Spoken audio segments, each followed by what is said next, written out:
Alright,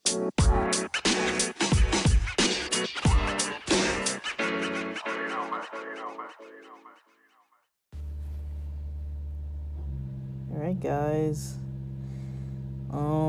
I think the construction across the street is wrapping up. So I'm very sorry about this noise. There's some kind of, I don't know what it even is, like a little backhoe of some sort. They're loading it into a truck. So I apologize for the background humming. But welcome back to Game and Compute. Here we talk about sales strategies and side hustles and how you can, get out there and start making some funds for yourself. So today we're going to start getting into it. We're going to be talking about courses, online courses.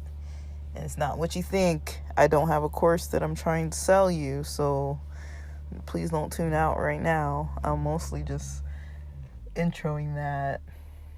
Okay. Finally, they stopped almost. It's almost gone, guys. Thanks for hanging in there. But yeah, I almost wasn't gonna say that, but yeah. But courses, they're definitely something that can be recommended. So I want to talk to you about them because a lot of content creators use courses, have courses, teach courses, sell courses. And like I mentioned before, I've tried some courses. So I want to talk to you guys about, tips and tricks of what to look for, and actual, just kind of what I've learned, like my own tips that I would recommend and my own kind of experiences with courses. I've talked about it a little bit before, but I want to take more focus into that right now because I want to talk about some details of some learning experiences and mention some tips that can help you with your side hustle, with your sales, and making some money independently. Hopefully being able to make a predictable, livable income. A lot of people want that, but if you can't do that, then you can do, at least make some extra cash, and get an earning schedule going and hopefully make at least predictable money, and that the efforts you put in, hopefully they pay off for you. So let's talk some about those strategies, okay? So when it comes to courses, something you're going to hear a lot of people trying to do is sell you a course, right? And I have mixed feelings about this, right? I have mixed feelings because first off, in my opinion, and my opinions are all my humble opinions, you don't have to listen to me, like I'm just putting information out there from my personal experience that hopefully will benefit people that are on the side hustle path because it's hard out there. COVID 2020, it's a fucked up year.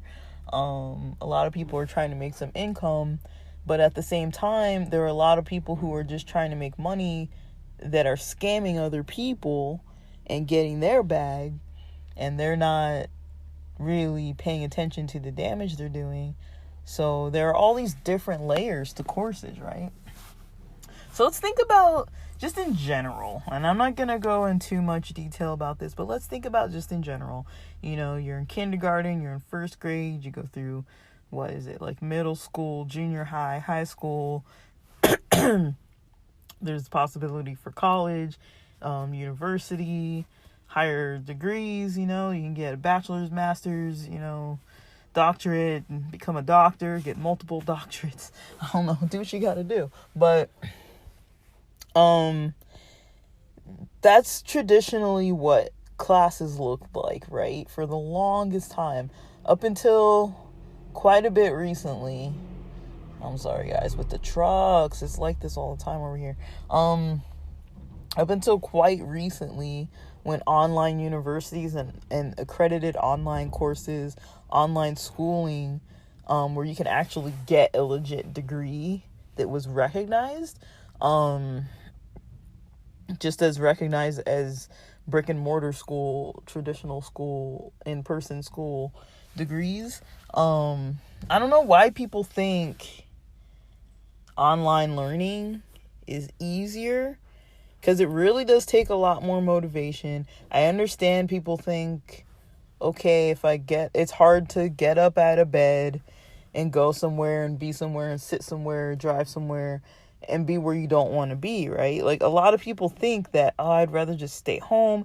And they used to kind of sell this idea of, like, you know, this person sitting like bare feet, cross-legged on their bed in their PJs, you know, with their headphones on, bopping to music while they got their laptop open and they're just, you know, supposedly earning a, you know, doctorate in something. You know, it's kind of like, you know, just because you're home and you didn't fully get dressed doesn't mean that your courses necessarily are going to be any easier.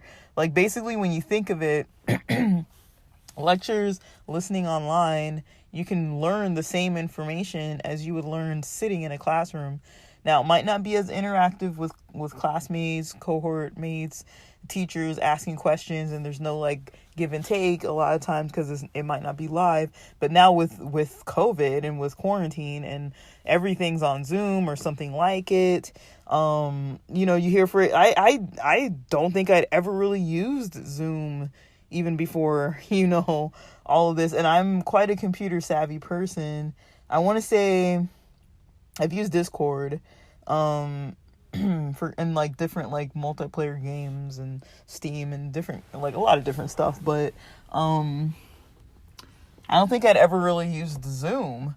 And now it's kind of almost like the when people are like Facebook me or like Google it, you know, it's almost like Zoom is like the thing that people think of when they think of, you know, online meetings and courses and classes and whatever it may be.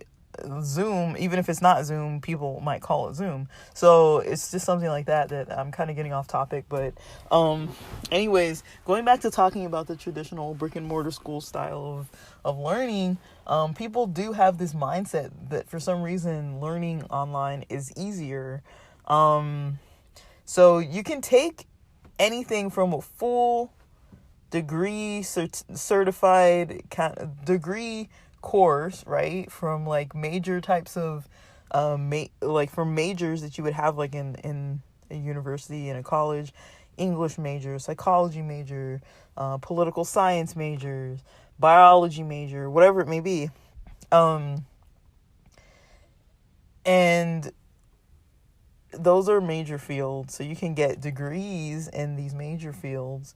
You can minor in things, right? You can do all the stuff online. And so I say all that to segue into certificates. So certificates are something you can also get in a lot of brick and mortar schools, and you can also get them online. But I think a lot of people take online routes, and a lot of times they market these types of courses towards at least through the major universities, they market them towards working people, like people who are already working maybe 40 hours a week, maybe 20, 25 hours a week, or 32, 40 hours a week or so, part-time to full-time work, or students, you know, like they market these to people who are already busy, because it's more flexible, right? So the thing about being in a classroom, when you're in the actual room, in the classroom, there's not a lot of flexibility, right? So it starts when it starts. You're there when it starts. You're there till it ends, right? You can't take a break in the middle and go for a run or go to the gym and go get some groceries and come back when you have rested. You know, you don't have a lot of options in between, right? So when it comes to those certifications that people get through like degrees, those certificate programs that come through major universities, that was traditionally how people would learn, right? They would get a degree or some sort of certification and then apply for a job and then work, right? But if you're in a side hustle, the difference with the side hustle is that you might already have the degrees that you want. You might already have the job that you want. You might just want extra money, right? And then some other people, they have a different mindset that it's not just I want some extra money or a little extra money some of the time, or to be able to predict how to make money when I need it. I want all my money coming from this income source of a side hustle. I want it to be a fully developed business. And there's nothing wrong with any style of thinking of any of that, it's all great. It's just, you kind of want to think about what you want, first, I would say, before investing in a course, because some courses take a long time. So you can do digital marketing, boot camps through Thinkful, through, I think some of the UCs have some programs. A lot of universities have certificate extension programs. At least where I live, it's pretty common. Or you can just go online. You can go through Udemy, Coursera, some popular places where people do online lectures and classes and courses, right? You can learn anything on there, and they have free versions, and then they have expensive versions, and then they have YouTubers that have their own course that you can buy from them. And so let me jump into talking about the way to choose a course, right? And that's why I say that it's so weird, because you have reputations when you think about old style, the way school's been done traditionally forever, going through these programs and doing these things since the days of Jesus and the Greeks and things. People were going into a building, learning from people and coming out, and doing homework and things like that. And, that was how things were done. And it still kind of is, but we are kind of shifting into this other realm of how do I work? How do I get a job? How do I sustain myself? It doesn't have to be through going through the school route all the time, right? You can find ways to make money that aren't the traditional ways of making money, and they're legal ways too. You can legally make money without going to school, or going to school but not the traditional route, or just being flexible with it, right? So when it comes to courses, one thing I notice in comparison to the brick and mortar traditional in-person schooling, if you're talking about an online certificate course, basically the difference is trying to find valuable and information that you can verify that the certificate or degree or whatever it is you're getting is in fact gonna land you in a position that you want to be in. With the amount of effort and money that you put in, it's gonna yield the results you're looking for, right? So for example, let's compare. If a person goes to Harvard Business School and they come out of there and they're having trouble getting work when their scores were good, they networked appropriately, you would be like, wow, that's odd that this person can't find work, right? Or it's odd that this person can't get a job, right? That's weird because they have a reputation. There are certain universities, certain schools, certain programs that have a reputation. And for some reason, what I've noticed when it comes to these certificates and courses and certifications and different things like that, it's really hard nowadays to find and verify the courses that are going to yield the results from you using those resources, learning and paying and putting the energy and effort into those courses, doing well, passing them if there are exams, paying for your certification, everything you need to do, and then coming out and saying, yes, I know this was the best program for my money, for my time, for my efforts, for my energy to get the results that I want, to get the extra money that I want, to be able to start my small business like I want, to be able to let my side hustle become a method of income for myself. It's really just hard to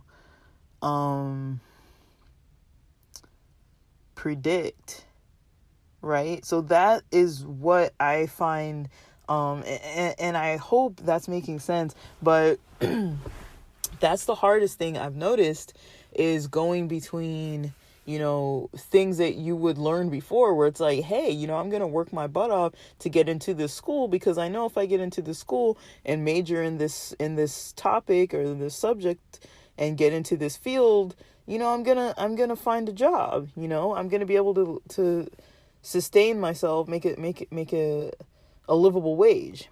It's not so much the same when it comes to online courses. So the way I see it is, you have maybe about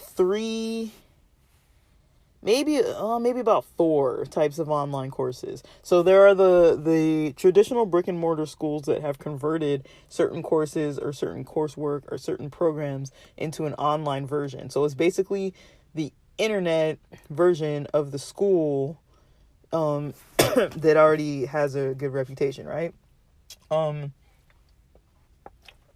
So for example, some schools, if you get their bachelor's degree or whatever it may be, in a certain subject, like, poli-sci or something like that, right? You go to the 4-year college version online from that university, and your degree is equal to the one you would have gotten in the classroom, right? It's looked at as the same. Nobody's gonna bat an eye or be like, oh wait, like you did the online or whatever, like it's the same degree, same thing. Some programs even have you go in person for like practicums and like labs or whatever.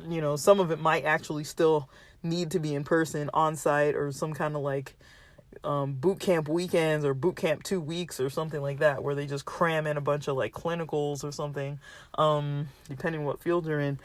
Some of them are like that, right? But you have that's one version of online courses that's like, it's pretty much the same as going to school, right? And then you have another version that's kind of like, I would say like maybe almost you drop below that, and you have programs that are like extension programs through universities, or extension programs that are backed by professionals that are teaching you skills that you're learning, that you're doing, and you're doing well at them, and you're doing good, and you're making the progress you need. And when you do get that certificate, you can go into the work field and get a job, like electricians, like IT, like security, IT people. There's certain types of certificates you can get where you're pretty much almost guaranteed work, but it's like you didn't maybe go to like a bachelor's program or like a major university, or even get an associate's or something like that. It's fine. I'm not saying like anything's better than, this isn't like a judgment thing. I'm just saying like that's the comparison, is like you're still gonna get a job, right? So you can still make a living off of those types. And then you have this second 2 types, or the last 2 types I want to talk about, that are the 3rd and 4th types maybe, and I might be missing some in between, but these are the major ones I see. So you have content creators. Well, let me talk about the one before the content creators, because I think if we're putting things in tiers, the 3rd level would probably be the ones that are online, like Google, Facebook, whatever, major companies that have a certificate, right? The difficulty is at this stage of courses, right? This stage and any lower stage is not, and the reason why I call it lower stages is because you can't really predict the outcome, right? So you start seeing things like boot camps and $15,000 a year to make like $60,000 a year. Like, so it's a 1-year program for $15,000, something like that. Or for 6 months, you cram in the boot camp for like 32 hours a week, and you have to quit your job, and this is your full-time job now. Like, you do that, but in half a year, you're making $60,000 to $80,000 guaranteed, right? So if it's a guarantee type thing and they've got the numbers for you and they say, 90% of our people, 80% of our people passed, and 90% of those people who did pass got a job in the field using this certificate, I would say those are pretty good odds, but you don't always see that. You see different kind of ways of them putting the information out there with the stats. So they'll say things like 80% of people are hired, but they don't break down where they're hired. Like, because a lot of these places, they say, like, say if you didn't get hired in a year, you don't have to pay the tuition or you get a refund. But I think they're betting on you're going to have a job of some sort.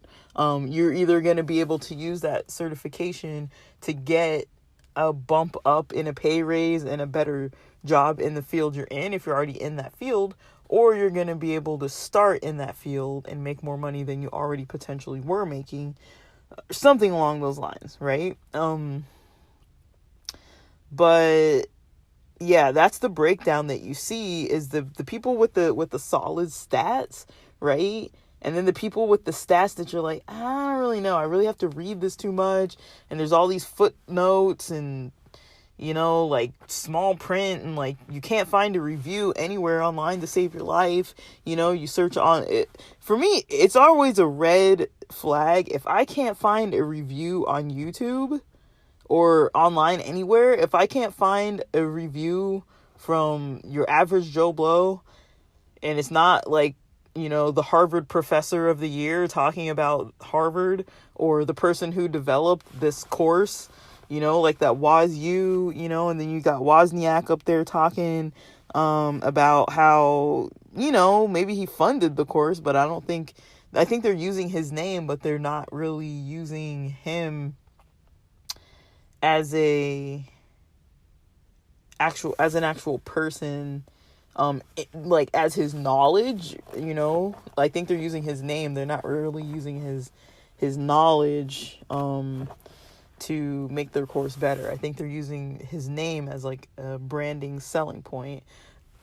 And yes, he's the face of the company, but I don't think he's teaching. I could be wrong about this. If he was, that would be so dope. Like, I would be like, dude, like, it would be great to learn, like, from Bill Gates or Wozniak or, like, somebody like that who's teaching a course. And it's like, dude, I would hope this is legit. Even if it's not, freaking just let me sit in it, But, yeah, if you can't find a review online, that's always problematic in my mind, because it's like you don't hear the general public's opinion. So there are some views for Google courses, Facebook certificates, a lot of stuff on Coursera. So these, I would say, would be almost a level. This is it's another level, like a little bit below boot camps, but before like content creators courses, right? So yeah, so you find the courses, you find the certifications, you have the people that are teaching it. You might pay, maybe on Coursera, it's maybe like $49, so close to $50 a month for 6 months. So that's like $150 and $150. It's like $300 if you're passing it on time. If you can get through that stuff faster, then it might not cost you that much, and I think you get a week free. So and I don't think I've used other courses where they only let you use a little bit at a time. So the first month might be free, but you can't even get through a month's worth of content in the first month. It only lets you go through like the first week or something like that. So it's like you can't really speed through it. So that's not going to work. So that's one thing that I find as troubling and problematic, when you can't find a review. And you can't, like, because these are newer types of things. It's not like Harvard or UCLA. They've been around for ages, and they have a reputation out there around the world. These things are specific, courses to, almost a region or like a certain niche or a certain like interest of people. And it's like, are all the people who get this certificate going to be able to go to Google and work for Google and use their certification in another IT or tech profession and get the job that they want to make a 6-figure income. I don't know, if I took like a 6-month course. Now some courses, they are quite rigorous, but what I'm saying is what you want to look for, I think, in a course is something that's going to help you either pass an interview to get in at a job with a company that's going to bump you up in a pay raise, or quickly bump you up in ranks to get a higher pay raise. Like if there's a lot of upward mobility opportunities in those jobs and you don't have to take years and years just to get to a higher position, you might be able to start interning somewhere and within a year be like in a good spot. And so interning isn't always bad either, but like if you already have a 40-hour a week job, how easy is it gonna be to quit if you're not gonna be making as much, or if you're not making more, or if you're not having the promise or opportunity to be making more, right? So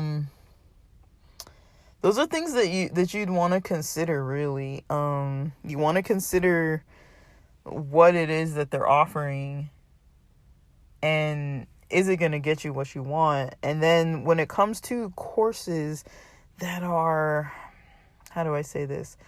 Courses that are by a content creator, these are another type of course, because it's like a person has supposedly a side hustle or small business, and they're basically teaching you to do a small business and make money the way that they are.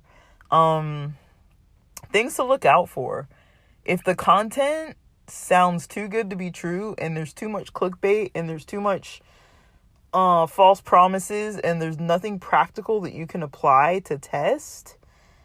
Let me repeat that. If there's nothing practical that you can apply to test it yourself and see if those free tips and tricks work, I don't know how trusted the paid course is going to be.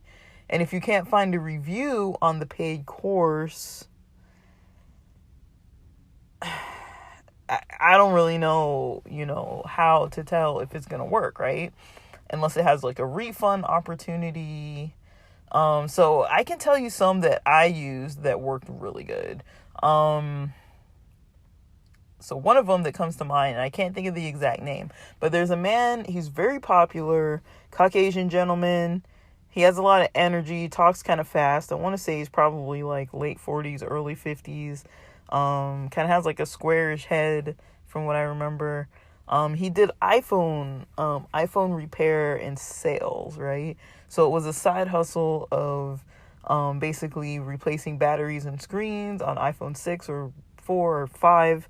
This was kind of older when I was doing this. And it was step by step how to create a whole small business out of this. And I tried it and it worked. It was actually a niche that at the time when I first started wasn't too saturated, right?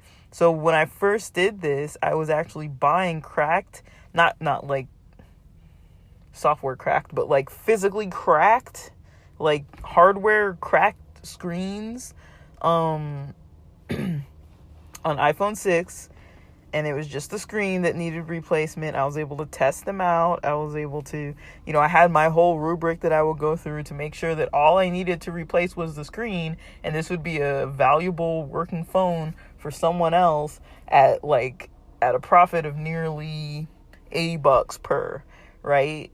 So $80 for one screen replacement is pretty decent, because it was easy to sell them. It was easy to find them. It was easy to buy them off of people. They saw my ads. They responded. They, paid up in cash, $40. Sorry, I paid them $40 for their broken phone after I tested it. If it passed my test, they get the $40. They had to sign a form that said that they're not, the phone isn't stolen, and basically that it can be traced back to them if somebody else has some other weird complaint, right? The IMEI had to be good. It couldn't be iCloud locked, so they had to unlock it so that the next person could log in. I had to be able to test that. It had to be able to charge. Camera needed to work. Everything else, all the buttons needed to work. Sound, mic, everything, right? So that program worked. But then what I noticed after a few months, and I can't remember how many months, but I want to say I did this for nearly a year. I am so sorry that I can't remember the timelines of my own life, guys, but I want to say a year. I don't know how to gauge, but I want to say I did it for a year, and maybe 6 months in, I probably noticed some things changing. So what I noticed is I was selling to people doing the same thing, right? And so I would buy a cracked phone, and then I would sell it to somebody, who was also reselling used iPhones, right? So I would buy it and then resell it to another seller. And so that became hard because there were a whole bunch of people trying to buy used iPhones. And so it like the margins became a lot slimmer, and I was making less money because it was harder to buy the cracked ones because everyone was buying them, and then it was harder to sell them, the ones that were repaired, harder to sell it for a profit, right? Because I wasn't selling for a profit at that point. I was selling for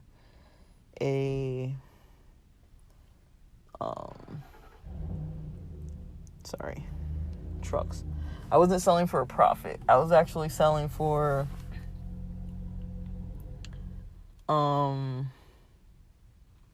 I lost my train of thought. I was selling for a small profit, but it was no longer an $80 profit. It was more like a $20 to $40 profit at that point. And then people just kept trying to lowball till like people were basically just reselling from resellers, so it just became the game of, who do you even buy the phones from? And then there were people who were out there scamming with the batteries and the screens. And then there were a lot of phones I started coming across that were a lot of phones I was coming across that were iCloud locked. So one big thing that came out of those phones being iCloud locked was that we couldn't what was it? Yeah, so if a phone was iCloud locked, we weren't really able to unlock it. But then there was this rumor out there that like, oh, you can unlock them, or you can get them professionally unlocked or something. Just buy them anyways, So there were rumors out there of like, hey, go ahead and buy these phones. And then there's this other product that supposedly from China, you can get this other weird product. There was like a little chip that was supposed to be able to help. But basically what that ended up doing is it made it so you can log in initially. But I think I don't know if it was at every update or every time you had to turn the phone off or something. You basically just would have to wipe it again. And so it didn't stay like permanently like that for some reason. So that was something else. And then eventually it just got to a point where it wasn't worth the effort. I wasn't making that much money for me to be having such a stressful day job, 9 to 5. It wasn't really worth my time anymore to do like a $15 thing that was going to take 2-3 hours out of my nights. I was like, I'd rather have the free time than the $15 to $20, in all honesty. But yeah, so that was my story with using that program, and it worked well. And I'm pretty sure they have upgraded it from now. Because iPhones change. iPhone 6 now is like, you can buy them for maybe $20 or less online in perfect working condition. And so, they're not even worth the $120, $130, $150 that they were selling for before, they're not even worth $100. They're not even worth $80. And so it's like, even if it's as new as it can get, you can't even get it in the $100 range. You probably won't end up paying in the $100 range. So if you're selling them, they're not worth that much money. But iPhones are still there. Apple products are still there. Apple products are very valuable, guys. That's one thing I'm really, really noticing. So Apple products, they tend to sell, and they, the resale value on them is very good.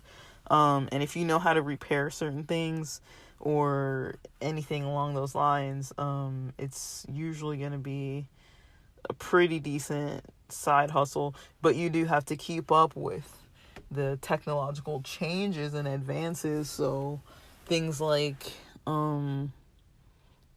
iOS changes, the actual phones themselves are different versions now.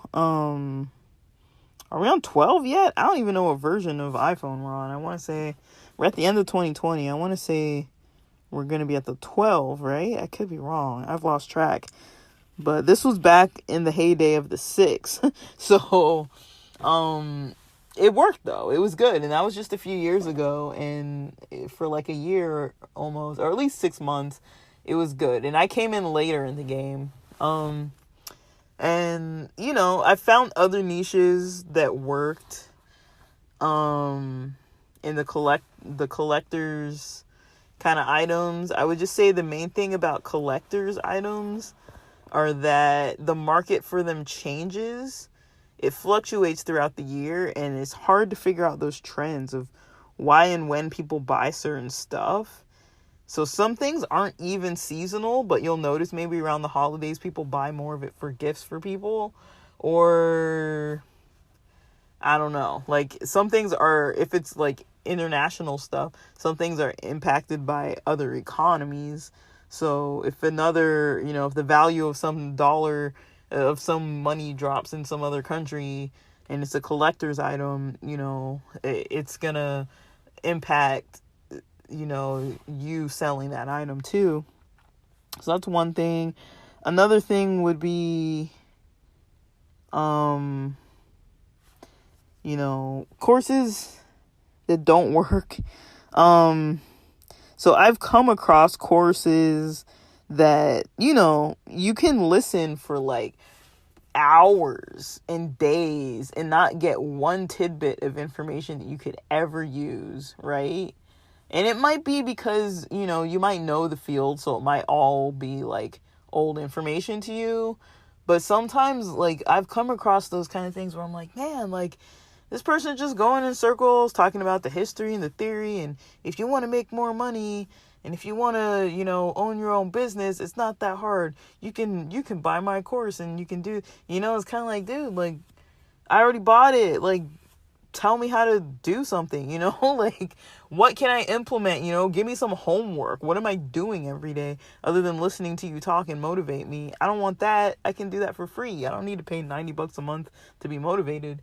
I can find my own motivation, at a cheaper price anyways.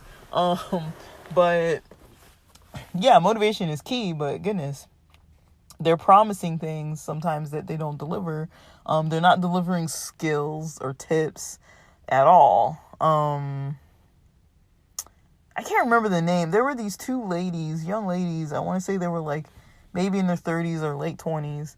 Caucasian ladies, and they have like a blog and a YouTube channel, and I started getting these emails from them randomly. It was so annoying. So like eventually I was like, okay, I'll watch the video. And they have a lot of these that are like, watch the video later. Like you have to pick a time to like watch the promotional video, and it's like an hour, and you can't skip past, or it doesn't even tell you how long it is. You have to guess. And then you can't skip, and you can't, get out of the video. And if you do, it makes you start over or pick another time. It's like, dude, I don't need to go through all that just for you to pitch your course to me that's like $3,000 if I'm not even going to learn anything. It's like I already wasted like over an hour, waking up before work to listen to this nonsense. It's like, things like that, those are just annoying tactics. I understand that it's important and they're trying to get people pumped up and they're trying to pitch their product, but sometimes it's like, damn, like, if it's really a good product, do you need all that? Like, can't you just, like, fucking, like, give me the product already? But yeah, and then there are other ones that have, like, tutorials. The thing about tech and online sales and everything like that is that it changes so much, guys. It changes so much. And so,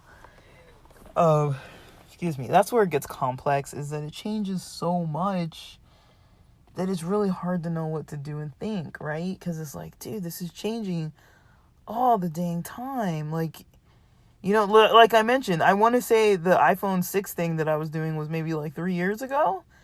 And I can't even do it anymore. The exact same thing I can't do. But yeah, a variation, if you use like newer products, I'm pretty sure it would work still just the same. And then the scams have changed on top of it. So when it comes to iPhone, MacBook, all kinds of like sales like that, I don't know if this is happening lately, but I used to get so much spam on my Craigslist and eBay channels, and it might have just been because of one email I was using and one account I was using. That might have been why, because recently I've had some eBay sales go up and I haven't had the same problem. But you run into the issue of people trying to scam you. They do this whole thing like, here's my phone number, text me your PayPal, and then I'll send you the money that way. It's like, dude, wouldn't it just be easier for you to click the freaking link on eBay? Like, just click it and pay there. If this isn't a scam, then pay like everybody else does. They want to do some fake thing on there. Or they want to, take your money or whatever it may be. Like, but yeah, those are some things I would say. Definitely watch out for these things. Courses can be helpful. Like I mentioned with the iPhones, it was helpful. There were some, I've learned like tips and tricks of just like a simple niche, pick a simple niche. Like I was saying, like collector's items. There were some collector's items that I came across that had good resale value. You could buy them and resell them, and there are some collector's items that have good resale value. So if you have access to finding a cheaper version, or even if you can just buy like a store-bought version and sell it online, or break it down into pieces and sell it per piece at a profit, there's some things that really you can make some good money off of. If you have a niche, you don't have to have like a whole elaborate like brand and website and plan behind it. It's like you just buy this thing and resell it, some arbitrage there. Buy stuff on clearance, find it at a cheap rate. Sometimes you don't need a whole course. Sometimes you can just do that. But if you're having trouble finding a niche, if you're having trouble finding, they always say like finding like a winning product. So that's something you might have to pay somebody to do some research for you about that, if needed. And another thing is buying and selling from China. So that's common. You have shipping times, you have damages, you have faulty products. That's mainly what you have. And what else? I would say,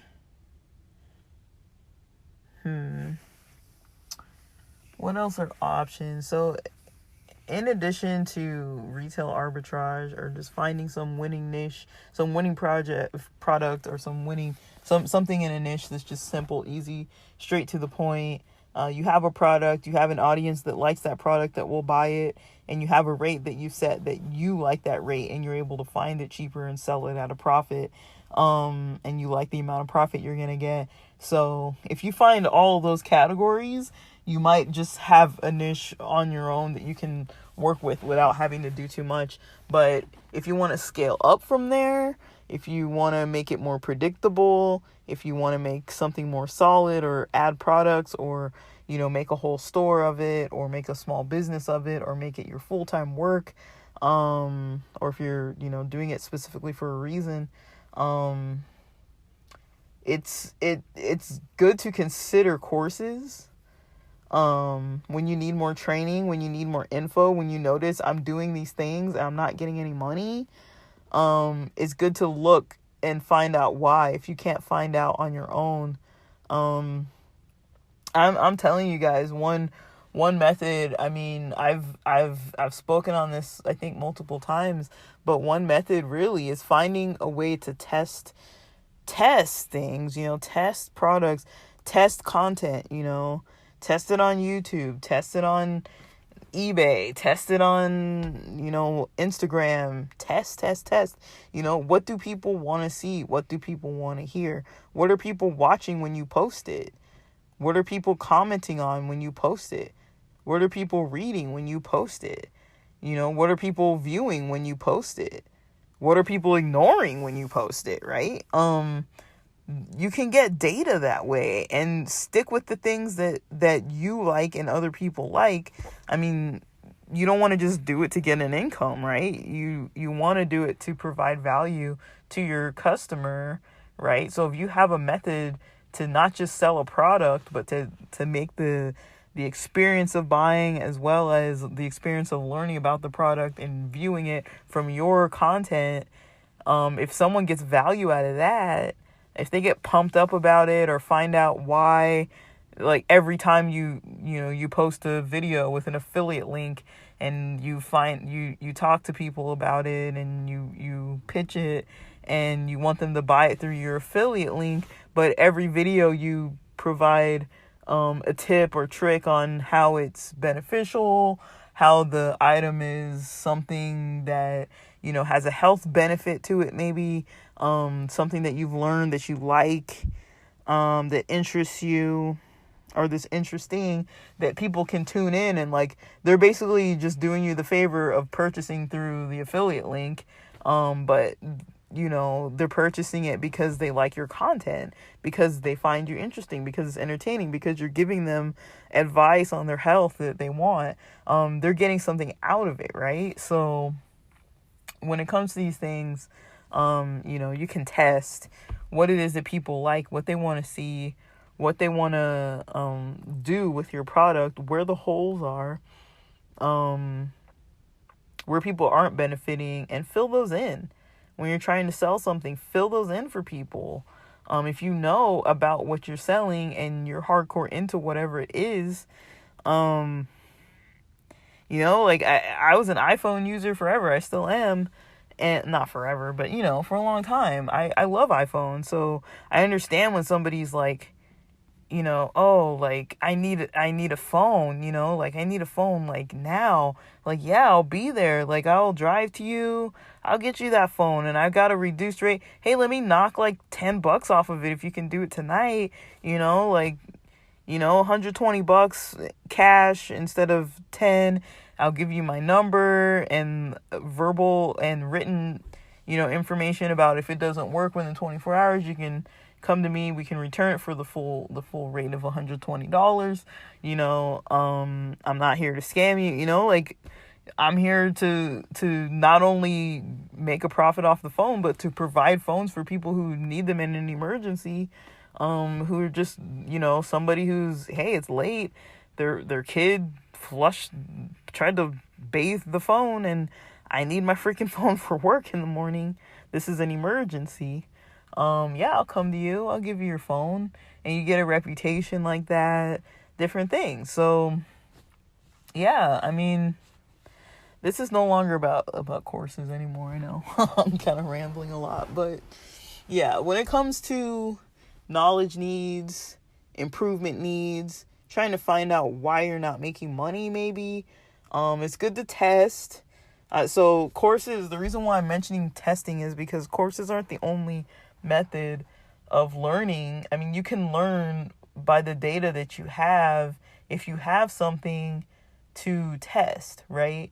So if I have podcast posts to test. If I have pictures of items, maybe if I post like 8 pictures of the same freaking box and me holding it at different angles and things, maybe that is what the consumer wants to see versus a front shot of it or the stock photo of it. Maybe I just need to post different pictures. Maybe I need more pictures. Maybe I need the realistic ones. Who knows? Who knows why the money isn't coming in or why the sales aren't there. It's not always only because of the pricing. So it's not always only because, it must not be priced cheap enough. I think I didn't price it cheap enough, and so it's too expensive, so people won't buy it. I mean, that's not always the reason. It might not always be the price. You can post some things for even way cheaper. If I bought something $40, I can post it for $5 or $10 and still nobody might really even want it. So it really depends what the market looks like, and it depends what's trending, what the trends look like, what's popular, what people are buying, what service you're providing that people actually need at that point in time that they're coming across you. I was told, I think this was Pat Flynn from Smart Passive Income saying, people need to know, dude, I'm totally blanking. Sorry. It was kind of something about like what people needed to know, as far as the quality of what you're providing. But sorry, I'm blanking. But people, anyways, it might come back to me, maybe not. But yeah, it's important to kind of test things out and see why it is that you're not getting the sales, or why it is you're not getting the income. Because, a side hustle, you can use it as the classroom, just like, there's certain things I like to use like a classroom, like car repairs for stuff that's like, it's not going to break my car if I screw up my exterior paint, so let me try and see if I can do something with my paint with the product that I found that I think is cool. Like, let me tinker with this laptop and take it apart and see what happens if I try to change this out and if I can actually do it. Some of us like to tinker and test things, and there might be no benefit from it directly other than the learning experience. And you can treat your side hustle like a learning experience, but you can also treat it like a job, or you can also treat it like a classroom, right? So it's kind of a lot of things. It can be a hobby, it can be a job, it can be a classroom. It's just hard to know which mode to switch from. And if you're not making funds, if you're not making an income or any money whatsoever, I'd say now is the time to consider more of classroom type options, learning options. Figure out what it is. Do you need a new niche? Do you need a new product? Do you need a new audience? Do you need a new pitch? What do you need? What isn't working? And can you find that out without paying an arm and a leg? Can you find that out quickly and accurately to improve what you're doing? So I hope this was valuable to you guys. Keep it up. COVID 2020. It's hard out there, guys. I know. But let me know what you guys want to hear about, because I'm all up in this. I record these after my day job, so I'm just kind of recording reviews, recording content. It's kind of, I do it outside in my car, so it's kind of like, because I'm inside all day working from home now, so it's like I just need a couple hours outside the house, and I don't really have anywhere to go because there's nowhere to go because nothing's really open. And the sun goes down at like 6 now or 5 or whatever. So, yeah. So, all right, guys. Thanks for listening.